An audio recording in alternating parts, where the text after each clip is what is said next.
আজকে হচ্ছে মোরলা মাছ দিয়ে উচ্ছার চচ্চড়ি। একটু মোরলা মাছকে ভেজে দিচ্ছি, ভেজে উচ্ছার চচ্চড়ি হবে, বুঝছেন। উচ্ছটা ভাজবো, উচ্ছটা ভেজেলেই একটু তিতা তিতা লাগবে। দেখেছ তেলটা গরম হয়ে গেছে, উচ্ছটাকে পিটিয়ে পাটিয়ে একটু তাপিয়ে একদম মারধর করে দিতে হবে, নাহলে তিতা থাকলে একটু প্রচুর মারধর করতে হবে।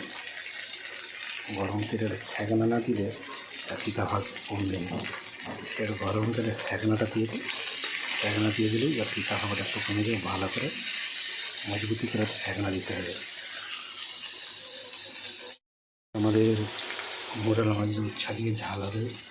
এই দেখো আলু ভাজা হচ্ছে, আলু একটু ভেজে দিয়ে তারপরে মশলা দিয়ে দেবো, বেগুন আর উচ্ছা ভাজা হয়ে গেছে।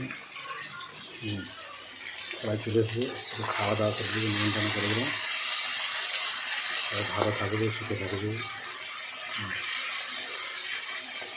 তারপরে মশলা দিয়ে একবারে একসঙ্গে দেওয়া হচ্ছে, তো জিরা টিরা সব দিয়ে দিয়েছে। এখনকে বললো একটু শুক্তা করতে হবে, আমাদের খেয়ে যাবে শুক্তা করবো, কেন করে দেবো না।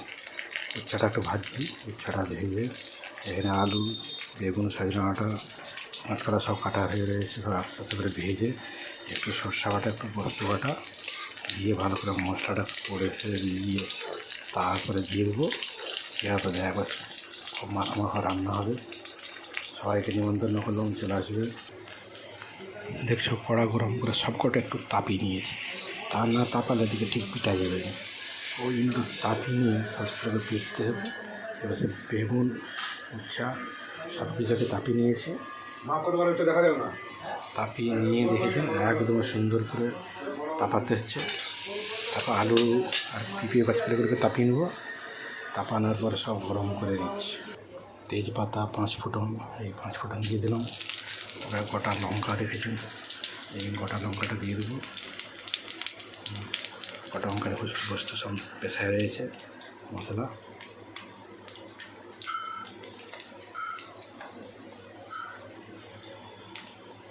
এক সম্বরে হবে।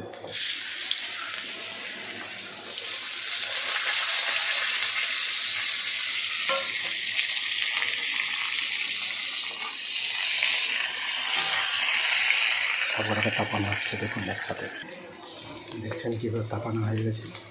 এই তাপানোর সঙ্গে এইটা মশলাটাকে দিয়ে দেবো।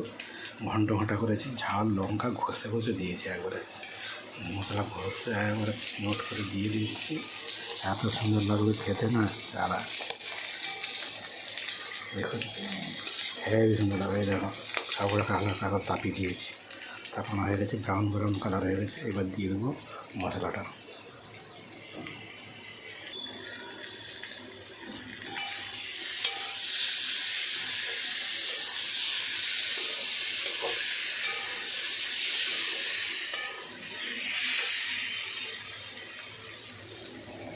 এখন হয়ে গেছে, সবাই চলে এসো।